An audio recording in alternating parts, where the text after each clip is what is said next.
Peace and blessings, and welcome back to the Heritage Hip Hop Podcast, where we introduce you to your future favorite artists today through our sponsor, heritagehiphop.com. We are more than music. By joining heritagehiphop.com, not only do you get early access to our many interviews and podcasts, but you get access to exclusive music playlists and more.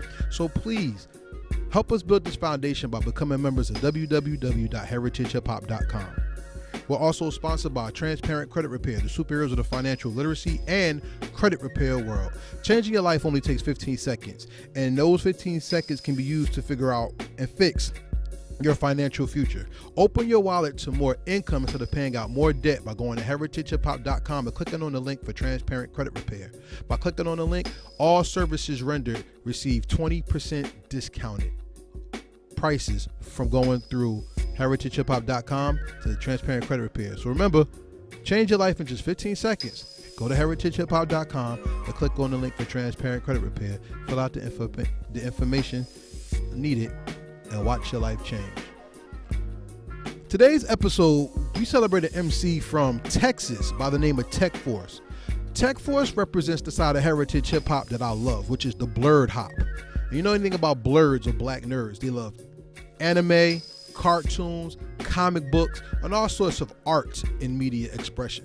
And that's what I'm into. I like art, you know what I'm saying? And hip hop is more than just the music you listen to.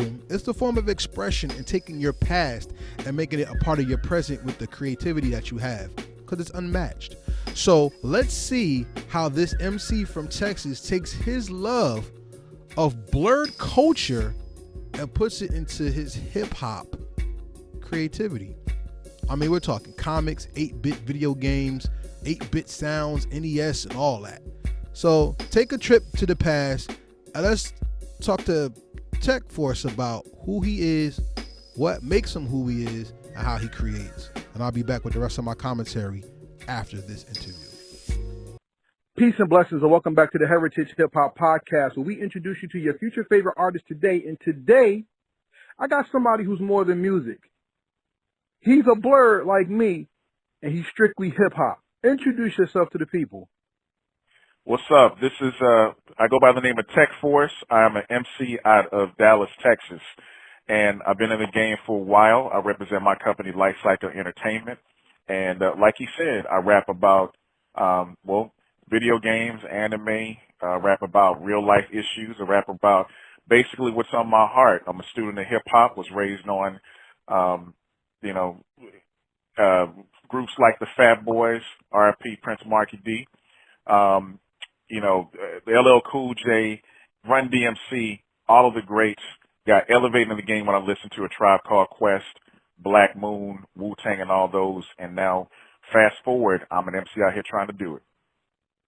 And most of the people that you named have been on Heritage Hip Hop. So salute to you and salute to them. You know? Word up. I interviewed Drez from Black Sheep, which is available now at heritagehiphop.com. Check that out. Hey, right? Man, Drez is black. I grew up on Black Sheep, man. A wolf in sheep's clothing stayed in the deck like all the time. All the time. Mm-hmm. Yeah, I definitely was a fan of Black Sheep. Now, part of what makes you an MC is the ability to transport somebody into your life and make them feel at home within their own life. What song made you feel like you was a part of a bigger picture than just the self-culture America teaches? When you say so, you mean like a song I've personally done or something I've heard? Something you heard. You're talking about your influences and inspirations right now. I want to say if I want to, a particular track, probably Lyrics to Go by A Tribe Called Quest. That's a classic. From the Midnight Marauders album. It made me feel like I was right there in the studio with him. It made me feel like I had the energy. It made me feel like I could do it one day. Like they were speaking to me when they was rhyming and him and Fife were going off with each other. It brought me more into hip hop than I'd ever been even before that. And I played that song off that album over and over and over. And the whole project I played, man, but Lyrics to Go just hit me. And the God Still Shines, God Shines Through. Yeah. The last track on the album was probably when it took me to the stratosphere, because I'm like, I can't believe I'm hearing something that sounds this great.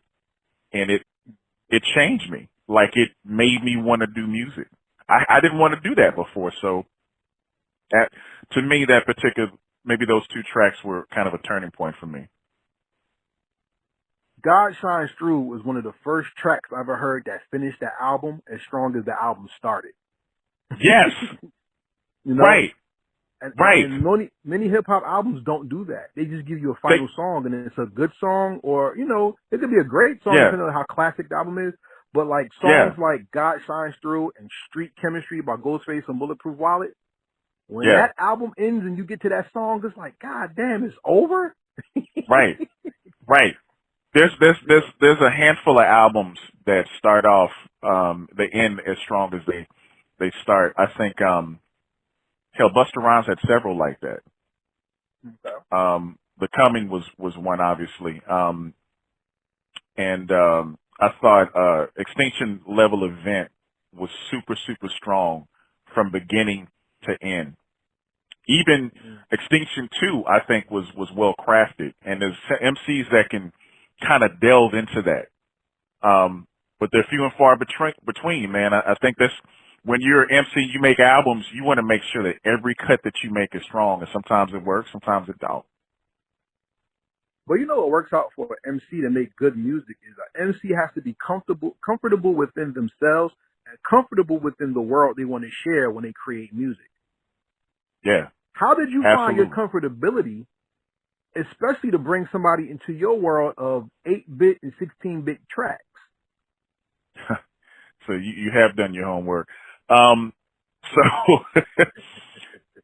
man, when I made my first official gamer song, Level Up, I remember I was working at this dead-end job, and I was on lunch. I was so just distraught working in that place, and it was just a terrible environment. I was doing debt settlement, which was horrible anyway. And I remember driving to this park, man, and I just felt so much despair. I said, well, this is the time to write. Let me write about something I love. And I remember pulling out that notepad, and those words just flew. I said, let me talk about what it was like for me to play these systems. And maybe there's somebody out there that can relate to me. Little did I know, after I came out with the song and shot the video, I had people coming up to me, yo, I remember Nintendo. I remember Genesis. I remember all that. And it brought feelings of nostalgia in them. So I kind of catapulted that to my first album, Tech Support. And there was more kind of the same concept, talking about things, about anime like Robotech, and a song about the Incredible Hulk, Alter Ego.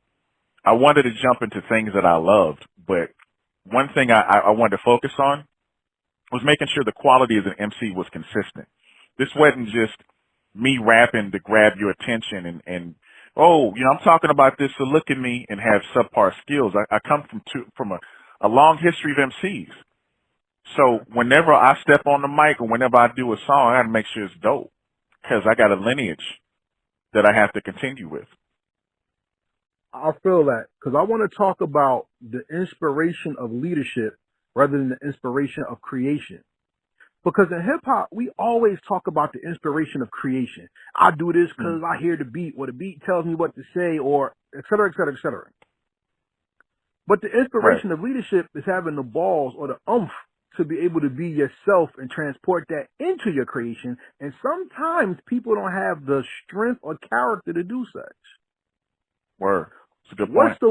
What's the one thing from your childhood or from your creative genius that you grew up with that inspires you to create the sound you rap on and want to give to the world? My album coming out, Child of the 80s, kind of says all of that. Okay. My inspiration came from what TV was a big part of my life. It was when I couldn't make friends and I had trouble making friends. I could always cut on you know, the real Ghostbusters. I could cut on G.I. Joe or Transformers, and it take me away for a few hours, so I wouldn't have to worry about the folks that didn't understand me. You know, being really one of the only black kids in a supposedly multicultural neighborhood in the 80s, and didn't really play basketball or sports like that, but loved, you know, video games and some of the other stuff. When I write, I try to reach back at that time and see how I felt. And I want the listener to feel that. So kind of the leadership is me knowing that I have a responsibility to get my point across to you. And when I'm on that stage or when I'm doing a song, I have to make sure you feel the impact of it. That requires you taking ownership of that. It requires you truly believing in your product and then making other people believe it the same way. So that's not something I start off with. It's been cultivated. And luckily, I've had a great mentor in my friend, manager, Lewis Gray, aka T-Rex of the group. I've worked with him the last 7-8 years and cultivating me to be an even stronger artist than I was before, to be that leader, to be that man of business, to be that person that when I do music, that my message is out there. So it's important, man, that I continue that. So to answer your question, I think that's what it comes from. Leadership is part of what makes the world seem so weird today. I'm going to pull you out of hip hop and just pull you into world perspective. Have you noticed that the 80s has never died and that everybody's trying to recreate the 80s? Yeah. Yeah, absolutely. It's in everything. Yep. Now, the reason why I believe people want to recreate the 80s is because of Reaganomics. Because the 80s was the boom of capitalism and money making and money grabbing. Yeah. So as a kid, we were the people who lived for the enjoyment while our parents suffered for the giving of the enjoyment. Like right, the economics of it. Yeah. Right, because it's a crime for a half hour. You only had 10 minutes to show or 20 minutes of commercial. Yes. You know what I'm saying? Yes. Yes. But now we are the leaders of the world, bringing our childhood back, not to sell the toy, but to sell the emotion that was attached to it. Yeah, that's a very good point. So now you are the leader of that with your hip hop, because you're bringing people back to the, yo, I remember that beat, or I remember that loop, and he's rapping about what? How does that enjoyment that you felt then fuel your critique of enjoyment and creativity now in your music? Man, that is a great question, and bravo, because that's probably one of the most in-depth I've heard. So I performed at quite a few conventions since I started as Tekforce, years ago. I want to say really circa 2014, 2015. And I was around people at that time that was doing the same music that I was. Like, we were all in kind of a genre of music that was talking about what we love. Well, one thing that at that time I wanted to do is I had several friends that loved what I was doing. And I think, man, honestly, what fuels me, man, is when I went to those shows and people would come up and say, hey, which character was your favorite character? Oh, man, I love Rick Hunter. Well, I love, Max Sterling. And that would fuel me. I love getting that. So I think from that time when the first initial performance, I wanted to hear it more. I wanted to have more conversations and connect with people. Because when you connect with people, as an artist, it can bring more opportunities.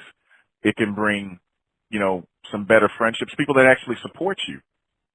So what would fuel me was going to these shows and shaking their hands and saying, man, I love the Incredible Hulk. Did you see so this and that? And I think I got enjoyment, man, or should I say I know I got enjoyment from people hearing songs and remembering stuff like me. Just that nostalgia factor, so I can talk to you and I can make you remember, because we got so much in this world right now that, you know, especially people of color, man, that's against us. I feel like if I can set you back for a few minutes so you can remember this, maybe this will set your day a little bit better. Like, I truly feel like that. I truly feel like when I rap, it's a gift. And it's not a job, it's a gift. And I want you to know that you're not alone in remembering the past, and you're not alone in your fight, you know? So that's how I feel. See, for me, when I think about the past, the villains were always the people I like. I didn't like the heroes. Yeah. You know? So which villains? Which villains? About all of them. Okay. All of them.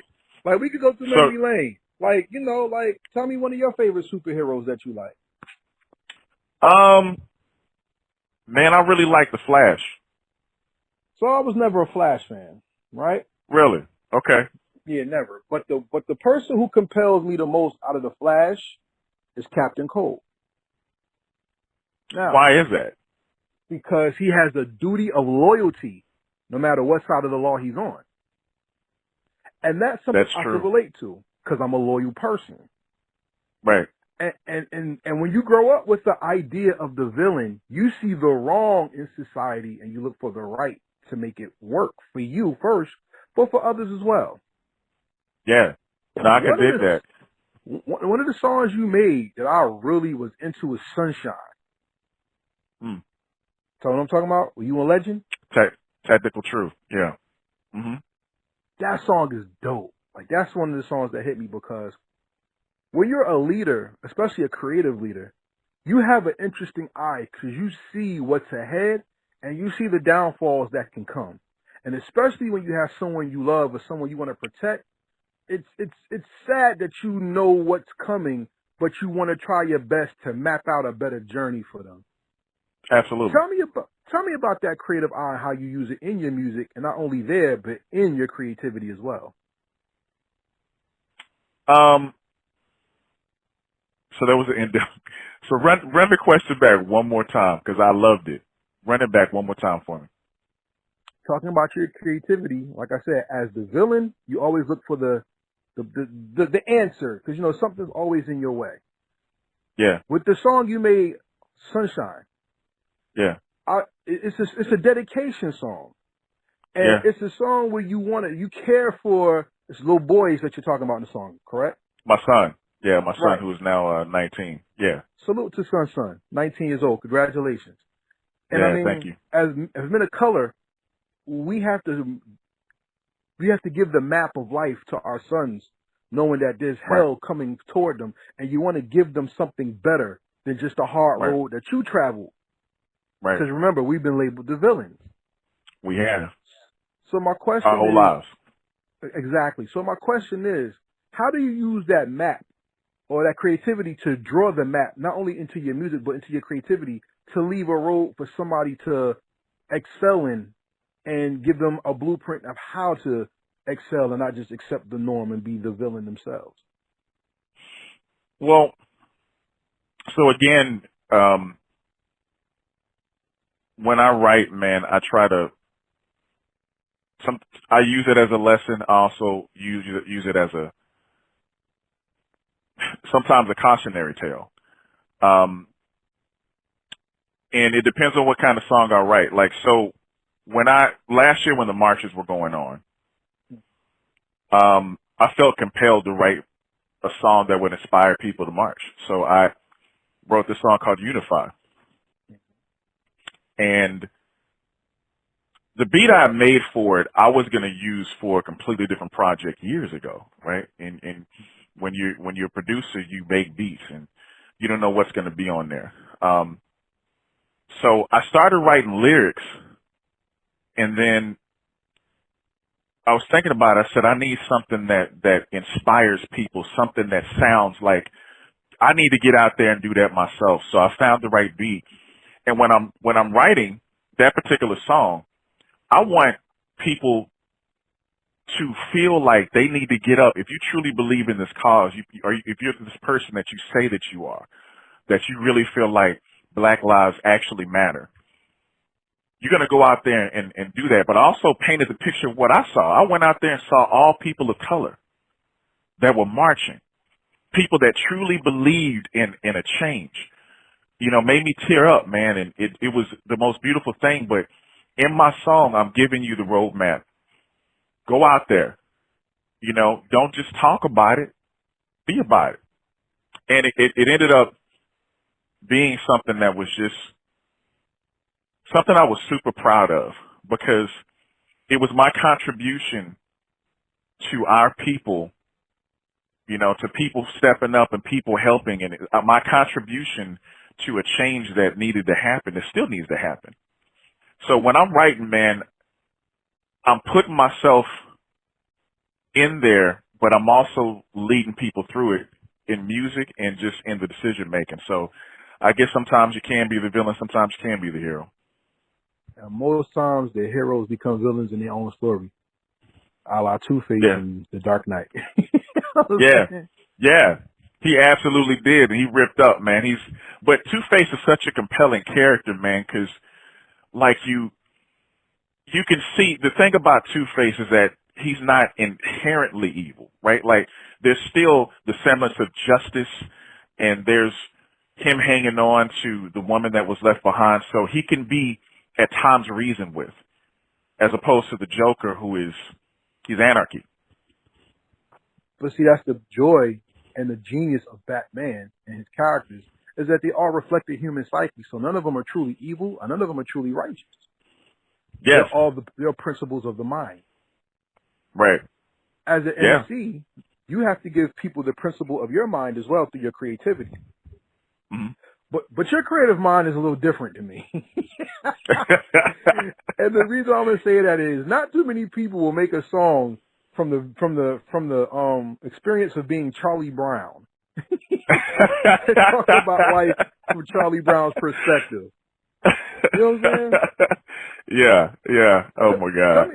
Tell me about that creative force. And why did you take the stance of being the Hulk or Charlie Brown or even the Man Who Wants to March? How do you put on those lenses so you could bring people into that viewpoint within your creativity? You know, it honestly depends on the people I work with at the time. Like, right then I worked with a couple of folks like Ashita. And I think it was just a really free time at that point when I made that song. It was honestly me making what I thought was dope, but also true to what I loved in the past. I made that track we made it around Christmas time, right? So we wanted a definitive Christmas track that people can hear. So I took a sample from the Charlie Brown Christmas special, the one that's recognizable, and I got two MCs on. I said, well, you know, how do I want to approach this song? Well, let me approach it from, this is Charlie Brown. He gets no respect. So I need to talk about it from his perspective. Yeah. And when I stepped into that world, it was really easy, man, because I grew up watching Charlie Brown, but it actually made it kind of just brought it back as far as the track goes, and it brought it back as far as who this character is, because nobody really talks about, like, Charlie don't get a chance to talk about himself because there's too many people that are ragging on him. But it was a fun track to do. It was one a lot of people loved, and that's interesting that you that you mentioned that particular one. Well, you've made it, and I had to do it. You know what I'm saying? So well, man, I'm sorry, go ahead. Well, I mean, I think a lot of times it's like when you're an artist, man, you want to talk about the things that you love, you know, and if you have the ability to bring it across to someone, like I made a track on Server Crash Part 1, Ex Machina, because I love Ghost in the Shell. Classic. But I love the movie Ex Machina. And I wanted to bring those two together. So I made, this dude Hub made a track that's down tempo, and it just was perfect for that idea. Made it happen.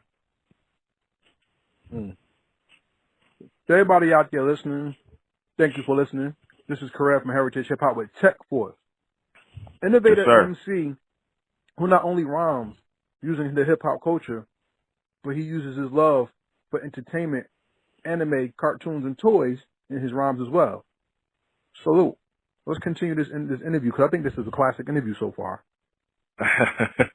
I'm glad. You know what, man? You've asked me some of the most in-depth questions as far as me being an artist and my process, and I appreciate the time you've taken to ask those questions, because, to be honest, I've been waiting for somebody to ask those, so thank you. Hey, man, it's a pleasure. My questions come from your music, so thank you for making great music. All right? Thank you, man. Yeah. Well, let's flip this. Let's flip it, because I want to get to the heart of the man, not just the music, because everybody, if you want to hear his music, go buy it. It's on Bandcamp right now. Tekforce, Tekforce. Do that because I said so. let's go to some of the heart of it, though. A lot of the stuff that you rhyme about comes from the joy of youth. And hip-hop always wants to focus on the youth, but not the joy of the youth. They focus on the ignorance of the youth. Yeah. Why is it important to always remember the fun and reminisce in the fun and enjoy the fun, yet not pound people in the head with the youthfulness of having fun? It's a balancing act, right?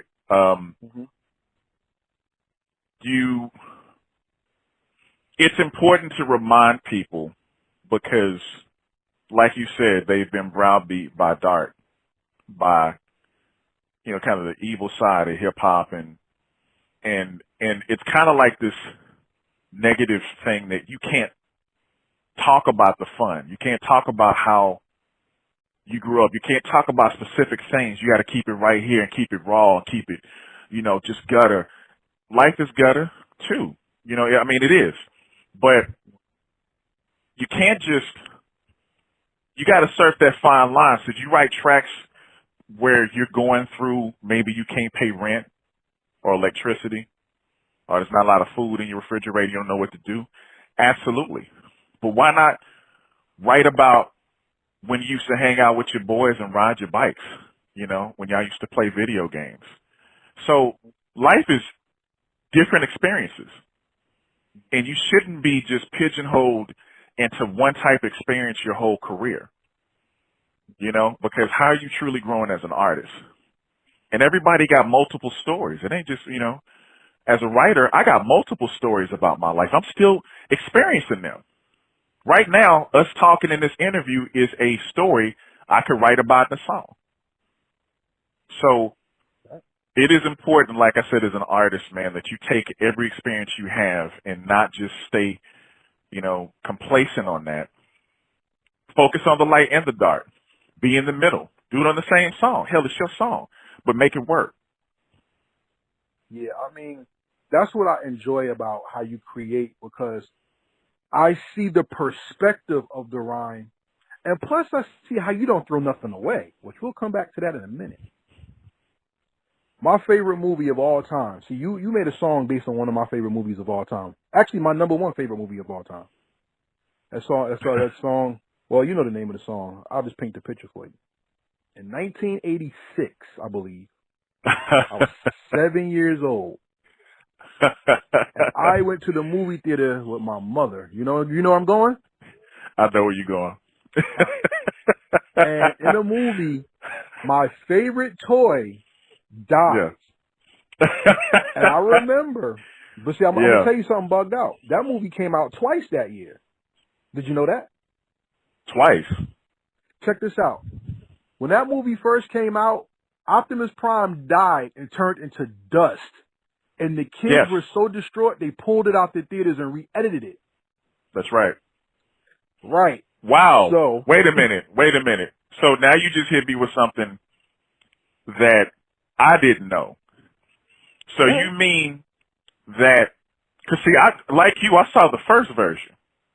And I was one of those kids. The one where he turned to the dust. That's the first version. That's the one. That's the one I saw. I saw that. Okay, cool. All right, yeah, that was the first. Yeah. Version. Yes. Right. I saw that one. So you saw the re-edited one. Yes, where he turns and just turns his head. I saw both. I saw both versions. Get out of here. So see, now I gotta find this version. Well, it's the one they sell on all the remastered ones, where he just turns his head and then the boy cries. Because on the first one, he turns to dust and the boy doesn't cry on his hand. See, people don't know that. I'm a real Transformers fan. You know what I'm saying? Yeah. So, and that song you made brought back memories, on because I hate Rodimus Prime. I hate him to death. But well, everybody does. Well, not everybody. That's my man's favorite Transformer, actually. Rodimus ain't never been my favorite. He seemed always, confused and not. He just wasn't a great. Right. I'll say it. He was a bitch. He wasn't a good leader. He was a bitch. Absolutely. They had to bring Prime back because he wasn't working out.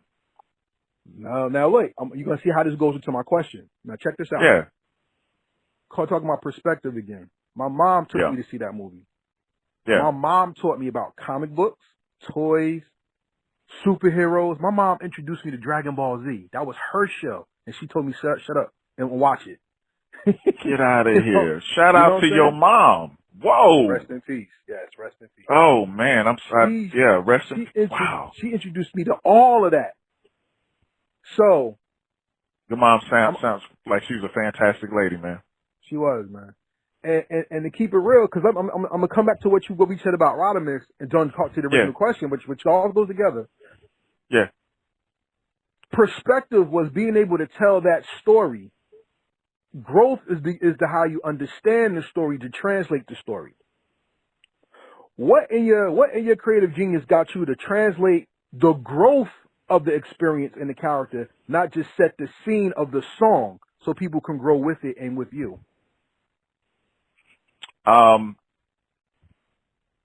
When I wrote the Prime Hour, man, I remember being in that theater and seeing that, and I saw when he turned to dust, and it was heartbreaking. And you're right, on the Blu-ray now. Think about it. He just turns to the side.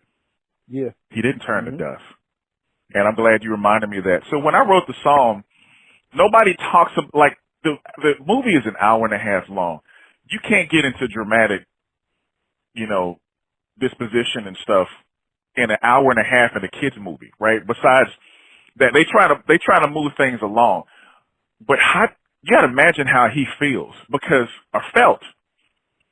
He's the one that got Prime killed by his actions, and when I wrote it, I'm like, I don't want to write it from anybody's perspective but the person that caused him dying. And him walking through how he's going to get back at the Decepticons and how everybody feels, how he feels. And it just took me there, man. I think when I write, dude, matter of fact, I watched the movie, obviously, before I started writing, just to make sure I had the part down. And he's going through a lot of different emotions. He's young, man, and he's like, my actions got our leader killed, and I promise you, I'm going to get revenge. I'm going to get revenge for this. I'm going to make sure they pay for killing you, but I also will make sure that I don't put anybody else in that position. And when I've had people that heard that song and told me they broke down crying because they remember that. Yeah. Oh, the scene of Optimus. Yeah, I can see. Yeah. Because they remember in the movie theaters that went. But look, let me tell you something. This is why the song stands out to me, not only because of the cover art, but because I was there to see the reaction of both. And I remember when I saw the movie, I think I saw it in Maplewood, New Jersey, or Union, or Springfield. I saw it more than once. Yeah. When I tell you, when he turned to dust and the kids had to leave the theater and parents had to get their money back. Yeah. Yeah. That was like traumatic for people. It was. I remember crying. I do. Because my folks dropped me off because, I live in Dallas, but the theater was in Arlington. It was a Six Flags General Cinema, and they'd always take me to see movies. I never forget it. Sitting there by myself, and mad kids were crying around me. People would leave. It was like that. Yeah. I mean, that's who we came home to, right? As latchkey kids, when your folks was working or whatever, Optimus was there 3:30 every day for me. Lead like Autobots roll out, go get Starscream, Bumblebee, go over there and you know what I'm saying? He was a true leader. So yeah, there was no way I couldn't do a Transformer song, man. It's a part of who I am. Now let's connect that to hip hop, because for hip hop, the MCs were our Optimus Primes. It was the people that we saw that brought the beats and the culture and the rhythm and the style of dress and the pretty girls. It was them who showed us we mattered, especially on Rap City, Video Music Box. Yes. Pump It Up with D Barnes. Salute to D Barnes. It was them. It was them who made that superhero essence come into us, because we had people we could look up to. Now, the road may have traveled different ways. You may have looked at the conscious MC. You could have looked at the gangster MC. You could have looked at the party bravado MC. But those were your heroes because they inspired you, and their words meant so much more than just what was on that screen. Word up. I must commend you that you don't throw anything away, and you're an artist that constantly upgrades when you create. Because I remember hearing in my research SDF 3 times. SDF 1. Yes, with 3 different interpretations of it. Also, Road to Tech Support and the Tech Support Grid Edition. You've remixed songs and you've added to the creativity by doing touch-ups. Why is that important as you elevate your sound and put your blueprint together to how you create? Another great question. So, for instance, you've obviously heard Level Up remix twice on that album. The first one was done by my dude Clop and Pop, producer out of Seattle. And at the time, I knew I had to have, Level Up at this time when I made the album had been out 2 years. It's already, people have heard it. And what I noticed on Level Up, the quality of the original song, because the beat is where it is, wasn't the greatest I wanted, right? And I said, all right, I need to do an updated version that sounds better, that sounds true school hip hop. So I reached out to him and I said, yo, man, I need something that has that's still that gamer feel, but is essentially hip hop. My man hit me back probably 2 or 3 days later with what you heard on the track. I was like, this is dope. It's got that feel, that bounce to it, and I can walk through the beat. And it was jazzy, it was all that. The other version is the Level Up 2-player version. Yeah. And that was from a cat out in the UK, man, that does a lot of drum and bass and dubstep and all that stuff. But he heard my stuff and he was like, yo, dude, we need to work together. I said, bet, let's do it. So he sent me the beat, and that was a completely different feel. What it allowed me to do was show people how I flex on different beats. And that's an important thing that was, again, talked to me by Louis Gray, man, as far as having different looks on your album. Have different remixes. Do them yourself or have other people. That way people can get other sides of that track. Or if they want this version, they can have that one. So that was real important, kind of the beginning phase of it, is to remix Level Up. Because that was kind of my definitive track until Ode to the Retro came out. Once that came out, people started really gravitating to Ode to the Retro, and it allowed me to go different places, man. Like I said, different comic book stores and performances, and Ode to the Retro got me in the Dallas Observer newspaper. But Level Up was kind of that start. People still love it to this day, man. Yeah, it's a nice track. One of the tracks that made me laugh the most was Princess Problems. That's the song. I actually asked another MC to listen to that song, and he loved it. He was like, "Yo, that's how we've been talking for years." Somebody just finally captured it on a song. Yeah. Well, I don't. You know, dog. I mean, he saved this woman countless times. You know what I'm saying? And she's always getting recaptured. So I remember seeing this meme that Mario walks into the castle and Koopa and the princess in the bed together, right? What? And you gotta think like there's got to be something more going on, man. If I keep saving you, keep ending up with him, what's really happening? Word. That's crazy. That was a fun track to write, man. But see, that's kind of been the key to, I guess, my success, man, is staying true to myself, writing what I want and not caring what somebody else thinks about it. You know, if you don't like my stuff, you don't have to listen to it. But the more I do it, the more I find an audience and people coming to me like, I love how you did this song. I love how you wrote that one or this one.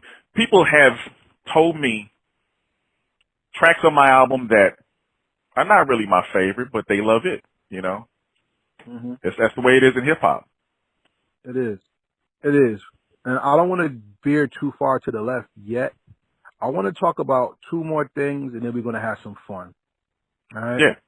And one thing is, as you've grown into your hip-hop, you started making beats. Because technically, beats, no, stage one. Yeah. That's you venturing into the production side, still keeping your love of the did-it-dut-dut-dut-dut.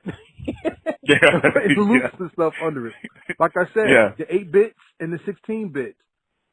Why did you want to take that role of taking the old Nintendo cartridge sound and creatively taking the dust off of it or putting more updated drums to it? Why did you want to do that? I would love to claim to be the first one to do that. I'm not, but I think in my case, when you're telling a story about a certain video game, to me, up until recent years, and I do this, I'm able now to kind of surf that lane on different tracks and still take you there. But I think at the time, man, like when I was making those tracks, I wanted to keep you right in that area. If I'm talking about Zelda, how are you going to feel if I'm actually using a loop from Zelda with some dope drums on it? So not only have I taken you there in lyrics, but now you're feeling that nostalgia with the beat behind it. And now it's taking you to whole new levels because you're like, damn, I've never heard it like this before. That was my aim. It's always been my aim when I made. As a matter of fact, I started out as a producer, man. I doing production, should I say, because the first beats I ever made were on PlayStation 1 on MTV Music Generator. I got so many people who say that. Yes. It was, without that, I would have never had the basis and the grounding to make music, man. And it helped me so much. And when I first started rapping, it's so funny. I used that basis for the first song that I wrote. And back then I went by Focus Life and not Tekforce. And the song is called Keeps the Party Live. It's somewhere out there on the internet. I can't even tell you where it came out in like 04, 05. But I used some of those 8-bit sounds with a loop from what was like a real popular anime, Serial Experiment Lane back then. And in the song, I'm talking about Solid Snake and talking about all these things. And that kind of created that formula. It kind of said, well, man, this works. Let me try this. And as I became Tekforce, man, it just made sense. And Technically Beats is just, it's beats that I've had for years. And I stacked them up. Like the first track that you hear samples from RoboCop 2. Right. One of my favorite movies of all time, and I love the soundtrack. And I remember being 14 years old and in the theater when the end of the movie played, and I thought it was the greatest thing I'd ever heard. Little did I know 20 something years later, I'd be using it for a dope track. That's how my mind works. Yeah, that's dope. I got something to talk about with you. Like on that vein, at the end of the interview, we're gonna say that. The people listening can't hear that, but what they can hear is all your music that's available right now on Bandcamp. So everybody, make sure you go to Bandcamp and look up Tekforce, Tekforce, and get some of that great music. Tekforce1.bandcamp.com. Yeah, see, even better. He gave y'all the actual thing. I'm gonna make you look for it. Word up. I want to finish off with music with this. You have a new project coming out called Child of the 80s, right? Yes, sir. But there was one song I heard that made me go, oh, he's showing off. And that was the song Move. Tell me about Move. How Move began? Yeah, I want to know everything about Move. But that's dubstep, B-boy music right there. So let me know about that.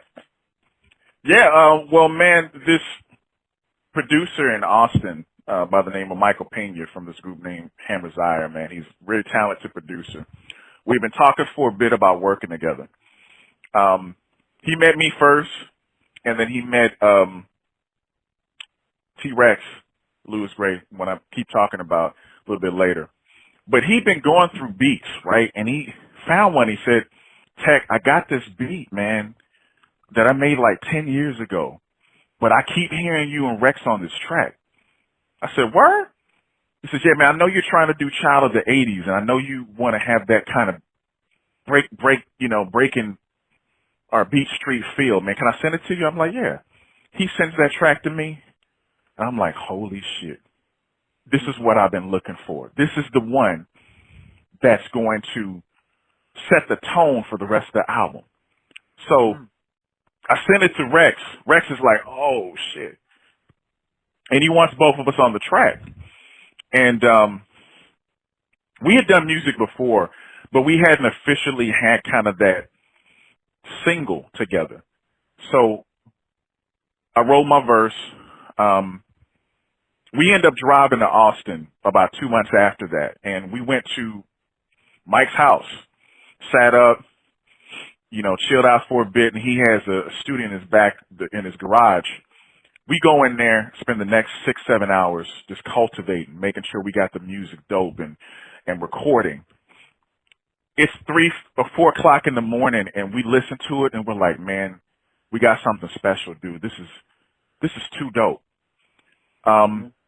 I go back and I write my final verse, record it. It's 3 o'clock in the morning. And, normally, like, dude has a decent house. He was like, hey, man, you guys want to stay here for the night? And before I could say anything, Rex is like, nah, man, we about to drive back. And I'm looking at him like, man, I'm tired. I've been in there 7 hours. He said, no, Tech, I'm teaching you about professionalism. When you are done with the track and you're done doing stuff, you got to dip back out, man. And it taught me like a powerful lesson, like as far as being on my business at that time. But I went back home, gave Mike a chance to mix it. A week later, Move is made, like finished and done. And it's everything that I've been looking for this album. I decided to put it out as a lead single, and people loved it. There it is. I'm feeling that. Yeah, love man. For something is I'm sorry. Go ahead. Say what you was about to say. No, I was saying I really wanted to make something that captured that b-boy feel and what that's like, and I think largely we did. Yeah, you did, because the song "Move" is incredible. I like it because it took me back to with my man Shabba-Doo passing away, R.I.P. Yeah, R.I.P. We go back to the pop locking and breakdance era, and it's good to hear stuff that brings you back to that era every now and then. Because something, this is something that really bothers me. People of age always want the younger people to appreciate what they have, and people of younger age always want people to appreciate what they have because they feel like they're not being heard. There's no middle ground. But there is a middle ground, but the middle ground is met with tension because you hear younger people say, I don't like your music because y'all always explain stuff, or y'all talk too much, right? or the beat's too slow. And the beat say, well, y'all songs don't have no third verse. and y'all don't have no bass. You know what I'm saying?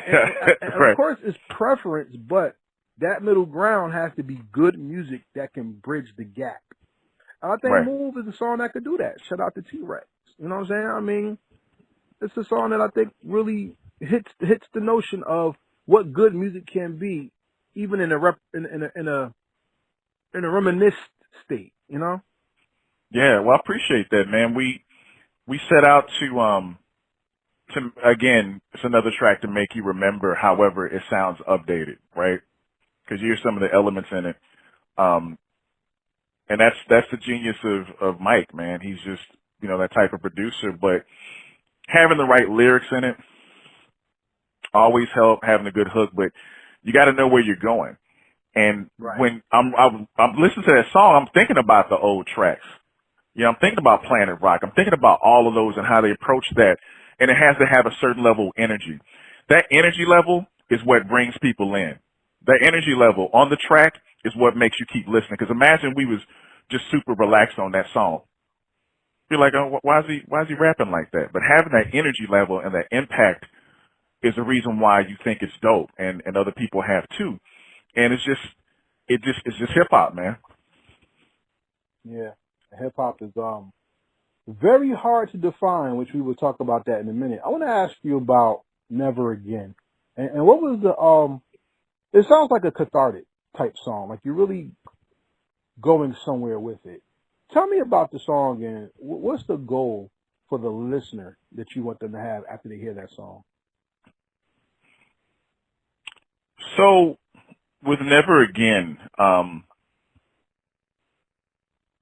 was another talk with Rex, who's helped me, been instrumental in direction, not in me writing, like as far as in writing my lyrics, but direction as far as what songs I should try to write, you know, different looks. And we were talking about a year and change ago about tracks for the album.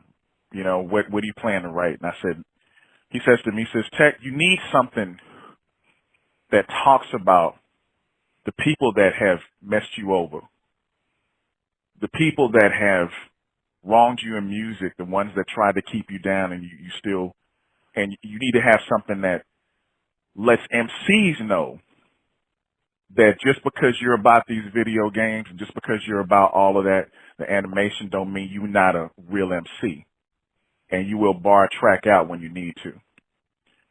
So I made that beat. It was like a Saturday morning, and I wanted to combine one of my favorite break beats with like some sci-fi sounds. It's kind of like my definitive sounds. So that melody came with that bass line, and it just made sense. And next thing I know, you know, I'm saying on the track, you know who you are, you know you ain't down.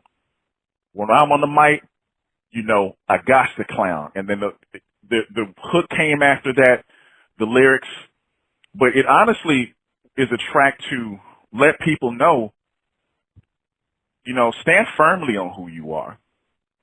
And don't allow people to take you away from your path, to take you away from what you know is right and what you need to do.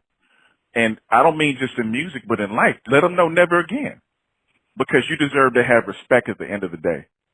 And that's my message to MCs, anybody that listens to the song, man. That's really what I wanted to do. And the single's been doing really well. I guess people caught that message. Yeah, and that's very important. And I want to ask you, as an MC, what's more important to you, to be listened to or to be heard? To be heard. Why so? Well, because people listen to music all the time, like they'll be in their house cleaning and they got background music. You're listening, but you might not know what the lyrics are. You might not even know what the person is saying. But when somebody sits down and hears you, they hear everything that you got going on. So to me, it's important to be heard in that capacity, to where someone is like, I can apply this to my life. And I've had that. I had a dude that listen to New Game Plus. And there's a version of New Game Plus that's out there. I think it's still on SoundCloud. That's just my version. That doesn't have the other MC Mega Ran on it. But I got a letter from my dude. All right, well, let me back up. I was at a performance at Retropalooza, which is a convention out here. A guy drove from Houston to Dallas. Said, "Tech, look, I've been a fan of yours for a while, and I made this Tron beaded logo because he knows that I love Tron." And gave me this logo, gave me like a light cycle USB, and said, "Yo, man, I'm just a big fan. I like to talk with you. And just let you know what's going on." So we kind of followed each other on Facebook, started talking. He said, "Tech, I want to send you something. What's your favorite system? Like, what's the system you love?" I said, "Well, man, you ain't got to send me a system, but I love the Sega Dreamcast." He said, "You know what? I got some Dreamcast. What games do you want?" I said, "Man, you got to do all that." He insisted. So the guy got my address. He sends a Sega Dreamcast with like 15 games. And then he sends me a letter. And then he opens it up. I open it up and I read it. And he says, "Man, before I heard New Game Plus, I was in the darkest place of my life. I had family members that passed. I had folks that I was just going through some really, really difficult times. But man, I heard New Game Plus. And I got up and I started painting again. I looked for a better job. I did a bunch of stuff that I never did before, and I thank you for that." And that was kind of a turning point as an artist because he heard me. He heard my story, and it inspired him enough to change his life, man. And that, to me, that's what I look for. And that's the key of being an artist. So for everybody out there looking for life-changing music, give them your social media so they can follow you, where they can get your music. Word up. Well, like my man said, Karev, Tekforce1.bandcamp.com is where you can get it. I'm available on streaming services, Spotify and Google Play, all of those. You can look me up. I'm there. My social media, Instagram at Tekforce, Twitter at Tekforce Rises, of course, Facebook. I'm even on TikTok for some reason, but I'm there too, so you can find me in all places. All right, and this will go with what he said. Heritage Hip Hop does not believe in streaming. If you have an MC who has a song that you like, we ask that you purchase it. And this is why. Because if you don't purchase your music, and God forbid something happens in the world like we've been seeing for the past 2 years, the internet goes down. If you don't buy your music, you don't own it. So if there's something that you really love that helps you get through those dark times, of music that helps uplift your spirit, buy the music and keep it. Because if you don't have it when the grid goes, you don't have your music. You agree? I absolutely agree, man. So let me refine that statement. Go to only Tekforce1.bandcamp.com so you can live the statement my man just made. That's a great point. Exactly. So with that being said, we finished the first part of our interview, and now it's time for the second part, which is called the rapid fire questions. Are you ready to play this with me? Yeah, I mean, I guess I got to be ready. Let's do it. Well, the rapid fire questions are not yes, no questions. These are questions that are based upon you as the artist and your understanding of hip hop music and hip hop culture. But for you, I have different questions than the average interview that I do. I'm gonna mix something in to make it a little more fun. How do you feel about that? You ready? Yeah, let's do it. All right. Question number 1. What song or album from another person's catalog perfectly describes you? Perfectly describes me. We got the jazz. Tribe Called Quest. Ooh, Tribe Called Quest. All right, here we go. Question number 2. Because you have Blerd type of tendencies in your music, I'm gonna ask you this: who would win in a fight? A Gundam W or Voltron? Talk to me. Voltron all day. Oh, I say. Absolutely. Hands down. Because, well, Voltron is a proven fighter. There's 5 people that are controlling Voltron that have beat the Zardon army several times, and they the truth. They're going to win that fight, period. Okay. Flip question. If you had to define music in 5 albums, what would they be? Music in 5 albums. End of the 36 Chambers. Okay. End of the Stage by Black Moon. Wolves in Sheep's Clothing. I already mentioned Midnight Marauders. And When Disaster Strikes by Buster. Ooh, okay. You're very East Coast. All right. Yeah. My next question. Give me 5 games with classic soundtracks. Chrono Trigger, Chrono Cross, Secret of Mana, Final Fantasy VI, and there one more? Link to the Past. Wow, that was too easy. That was yeah, buddy. You know, if anything, I'm on game soundtracks. You better understand that, baby. Okay. I'm gonna flip it again. All right. The remix is something that we did to add people to songs or change the beat to give a song more of a long-lasting life cycle when we create music in hip hop culture. What is the greatest hip hop remix of all time? You did flip it on me. Solo Nice remix by Razzcast. That's a great. Oh my god! Shout out to Razzcast, one of my favorite interviews in heritage hip hop. That is single-handedly the waterproof MC. You ain't wetting me. You need to stop rapping, or maybe what he says things like Money B. Stop rapping, start robbing banks. Like robbing banks, Steady B. But see, yeah, you know what I'm saying. The ring never be the avocado, just another broke Versace model. Tiger Woods ain't even up to par in the game of survival. Man, I mean, the dude's bars are crazy in that song. He's one of the best ever, and people don't talk about him enough. Hey, well, I got a chance to open up for him several years ago. Yeah. And, yeah, that was like a life goal as an MC, was to either open up for him or meet him. And I got to meet him. He was here in Dallas. And I got to open up when I was doing Technical Truth. Told the brother how much Solo Nice meant to me. Took a picture with him, bought him a drink. We chopped it up. That's what's up. Yeah. Video game question. If there was a game that has a soundtrack that you would remake into your entire album off of one game, what game would that be? One game that I would remake into my entire album? Yes. That would, let me see. Man, that is a great question. Probably, good Lord, that's a good one. So which one?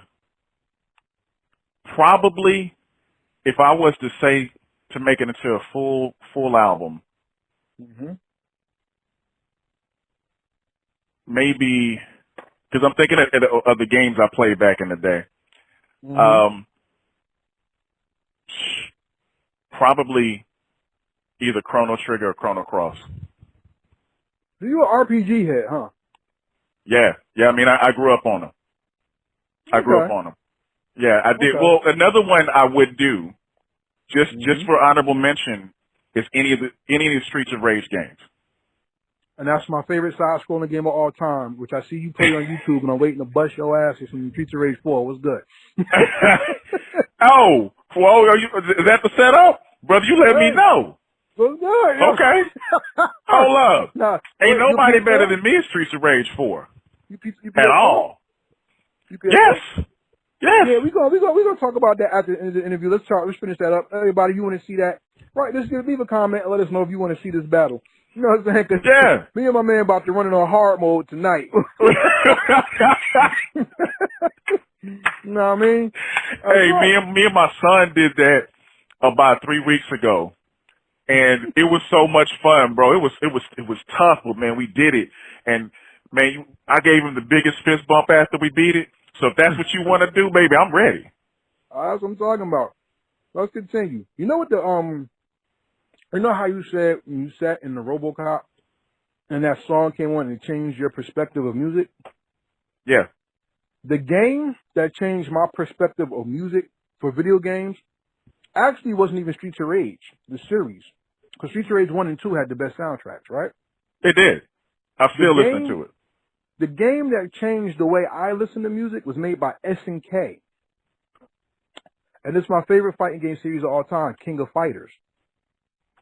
And the arranged soundtrack for King of Fighters 96, Art of Fighting Team, taught me how instruments are used to create texture in beats.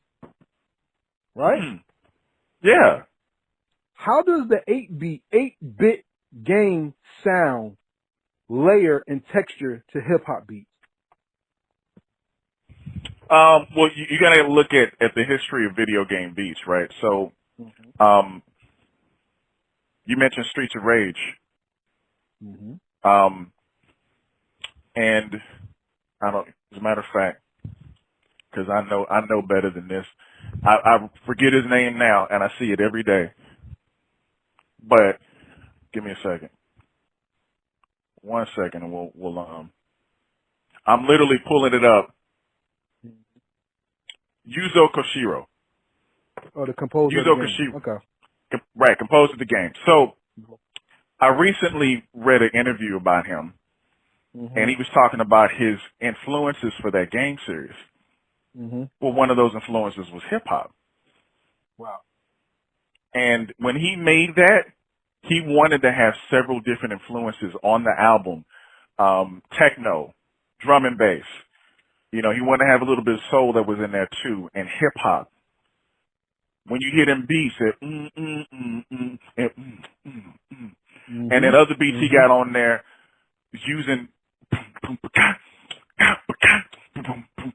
that's hip hop. So that comes from him listening to everybody that we mentioned beforehand. And that's why hip hop and games are interchangeable, man, because you got Biggie was talking about, you know, growing up playing Sega Genesis on Juicy. You know what I'm saying? Super Nintendo, Sega Genesis. That's hip hop and video games are synonymous with each other. We've sampled it. They sampled us. And it's just it's a very, you know, kind of unified thing, man. Yeah.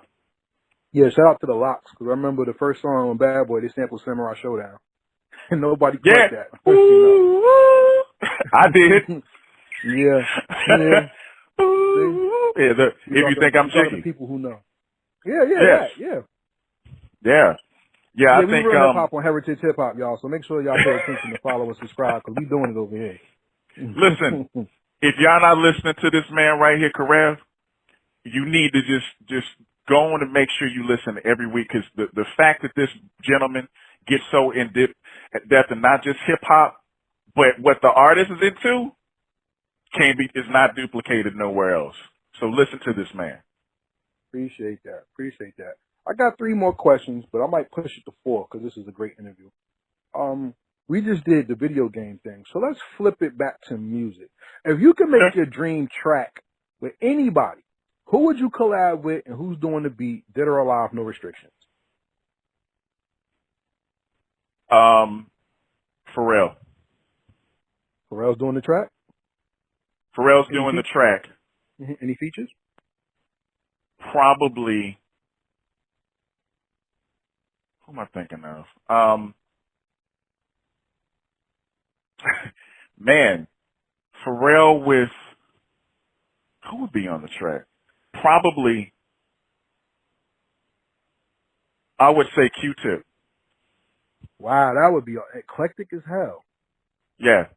I got a question for you though. You using Jay Dilla Q-Tip or you using Midnight Marauders era Q-Tip? So Aquarius Q-Tip. Yeah. Probably, you know what? I'd probably take it back and do the Soul Aquarius one, because the way it turned out on Common's album, Electric Circus, I thought was phenomenal. So to have in the kind of, and I'm kind of thinking maybe it'd be Jay Dilla, because you remember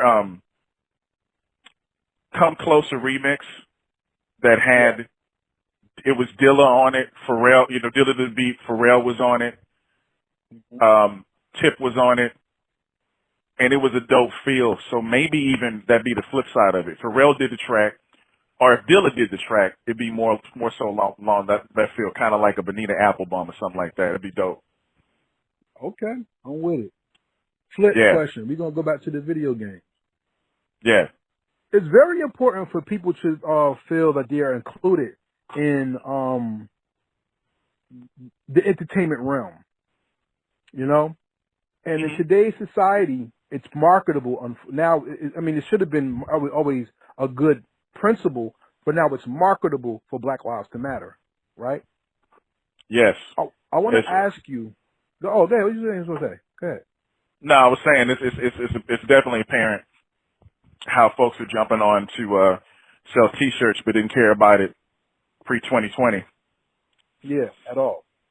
Yeah, they didn't give a damn about it. With the Miles Morales game dropping, where do you see hip hop and music merging to further that genre, and how would your music be a part of it? So, if anybody is looking at my discography, they know I know how to put myself in the character's shoes. And as a writer, it's important for me to do that. So I feel like having songs that do that would help to tell the character story even more. And I think they don't even utilize that. Like, they'll get on these game soundtracks people that are just hot, right? Folks that just are top billing.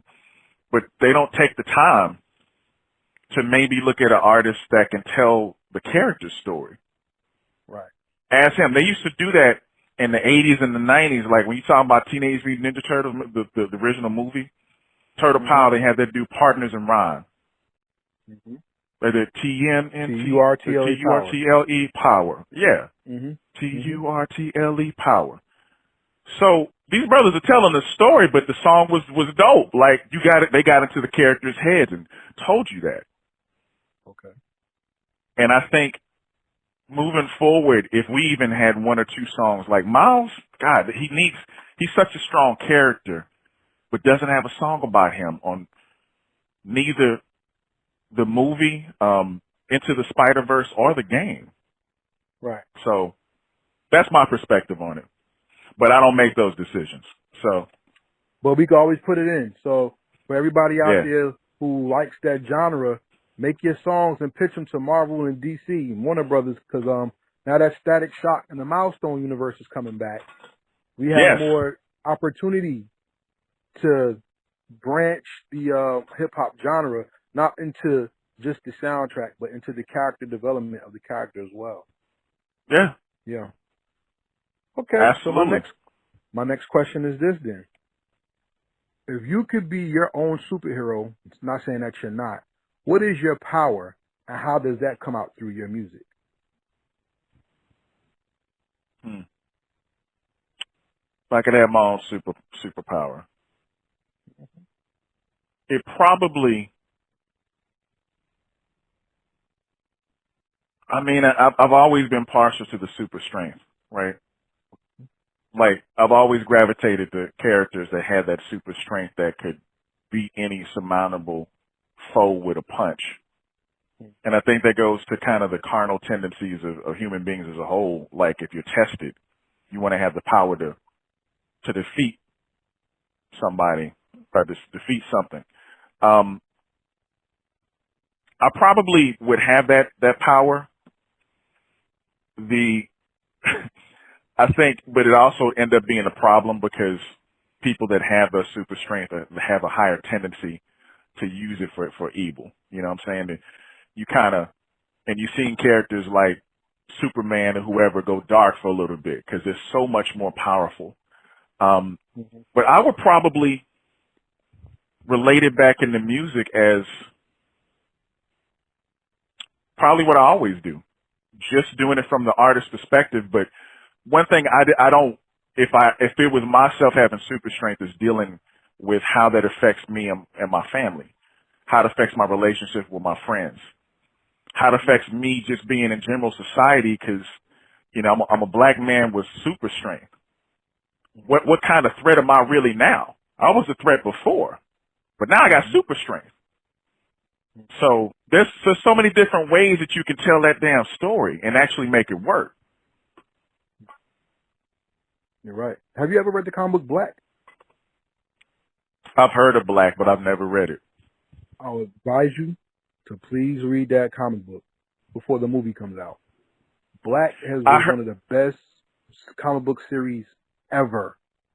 The So covers yeah, with, go ahead. I'm sorry. No, I was saying I read on the Dark Horizons site I go to all the time that Black was being made into a movie, and I heard it was really, really dope. But now you kind of give an endorsement. I got to pick it up. I'm advising you, please. Like I said, from the cover with the Trayvon Martin cover to the Donkey Kong cover where Donkey Kong is really Donald Trump, to even the variant cover with Harriet Tubman with the katana blade. One of the best. Yeah. My favorite cover is the pinup. Like you go into prison, and every person has a number, and it's a slave, a soldier, a thug, of today's caliber. You know, the pants and all that, hip hop style. Yeah. But it's every generation, every 100-year generation, on a jail pinup. So you see the transformation of how the black male is looked at through the centuries in America. Powerful comic book. I'll make the creators well worth the buy, for real. You know, they probably got a collected graphic novel I can buy, the hardcover. Yeah, but if you can find this, like the regular, the actual cover, yeah, I got them all autographed when I saw them, because man, that comic book series, I don't even want to spoil it. Like, I really want you to read it, because part of the stuff that you make, kind of like the Unify song, what's my song? Give me a second. Let me go back to my notes. Pardon me. Yes, everybody, I take notes. Apparently, because his brother's on it with his details. Yeah, it's one song on Truthful Journey that reminds me of Black. It's the song. Oh man, you talking about Eyes Wide Shut? No, Just Let It Go. Okay. Just Let It Go. Reminds me of one of the climactic battles in the comic book series. Yeah. Word. That was the first. That was one of the first tracks I ever produced. And you did your thing. I like that song. I like that song a lot. Thank you, man. Thank you. No doubt. I have two more questions, and then we're gonna fade out. I don't want to even talk about me anymore. I want to focus on you on these last two questions. We could have that discussion after the interview as well. But what is hip hop to you? How do you define it, and what is it? Hip hop is a feeling. Mm-hmm. Hip hop is your lifestyle that you live. Hip hop is in the things that you do and your dealings with your families and friends. Hip hop it's a part of your soul. Like it's something that's so embedded in you, you don't even realize it that you're doing hip hop. It's in the way that you speak. Hip hop is love. It's hate. It's understanding. Hip hop is you giving a message to somebody that needs to hear it. Hip hop is it's life, it's death, it's all encompassing, man. I don't know a life without hip hop. It's part of everything that I do. Word. So I'm gonna use something I say to build up the last question, because I was eloquently put. I believe hip hop is God. There's no other way to look at it for me, because I don't think it's music. I think hip hop is bigger, because it's everything that's inside of you and outside of you at the same time. I'll give you two quick examples and I keep it moving. When you walk in life, what do you take? When I what? When you're walking, what do you take? You walk your journey in life, what do you take? When I walk my journey of life. Yeah, when you're walking, what do you take? Like when I'm trying to understand the content. You know what? I'll ask it a different way. What is harmony? Harmony is when everything converges and makes sense, and it's equal, it's balanced. Okay, so a perfect beat has perfect harmony, where all the sounds, Right. the drums, the synths, the kicks, the snares, and everything, it makes sense and they come together, right? Yes. So when your body has harmony, that means your systems work together, right? Absolutely. That's your reproductive system, your lymphatic system, that's your respiratory system, everything, all that, right? And when Right. it doesn't work together, it's called a disease, right? Yes. And how does a beat or a song hit you when it's not done right? It puts your spirit in disease. So it doesn't operate. You don't feel that one. You don't feel that unity with that song or that sound. You don't vibe together. And that vibe is called the rhythm of life, correct? Yes. So hip hop has to be something that's higher because you live it, and also it lives inside and outside of you as well. Well put. So Absolutely. that sets up my last question, which is, first, thank you for coming on Heritage Hip Hop. I appreciate it. And this is the most important question of the first interview, which means we have an open door policy. And if you ever want to come back, you could be our guest. You know what I'm saying? You don't have to be Billboard 100.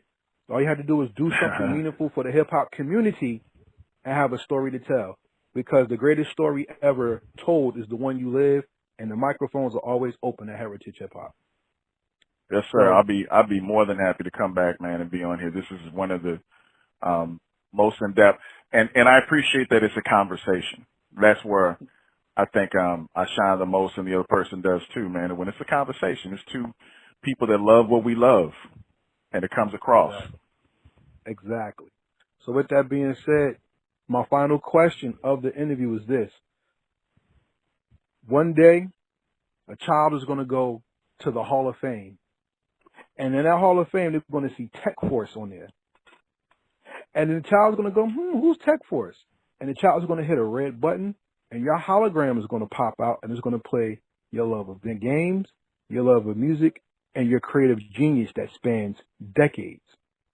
The most important question I'm going to ask is, what is the legacy that you leave behind that made the world better because you did hip-hop music? Man, that is a powerful question. It's funny you mentioned legacy, because I always think about that, right? The older we get and you have children, you look at them and you're like, that's my legacy. These two people that I've raised are going to carry on my name and the memories after I'm gone to be, hopefully, great, upstanding people that are happy and well-adjusted and all that stuff. And the way I look at it in music,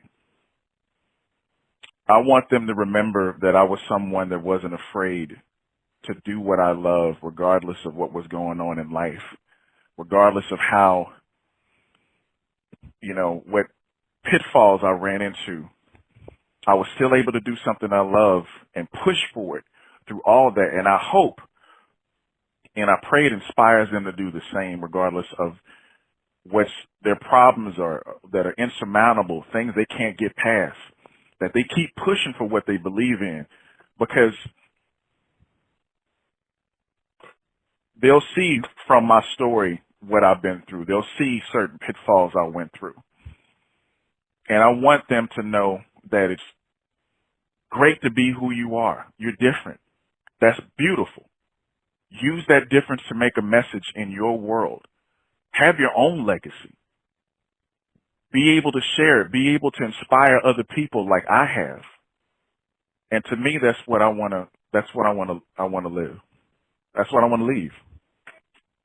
So everybody that's listening, remember, your story matters. And it's best to leave something behind that inspires the world to build off of what you did through inspiration, not just you making things just to happen. In the Bible, it said when God spoke across the waters, if you look at the definition, it said his inspiration went across the waters. So whatever you say and do matters because it's life-giving and it's life-changing. With that being said, this is Karel from Heritage Hip Hop with Tekforce, MC, yes, visionary, and creator. And we say peace, and we out. Word up. Peace. See what I mean? Blerd culture has not only made hip hop rich with lines about Spider-Man, Superman, John Blaze, etc. It is the people who exist within Blerd culture that keeps that line going. So I want to give a shout out to everybody in Blerd culture, the cosplayers, the MCs, everybody out there who remembers what it was like to be a kid and to hold on to those childhood memories.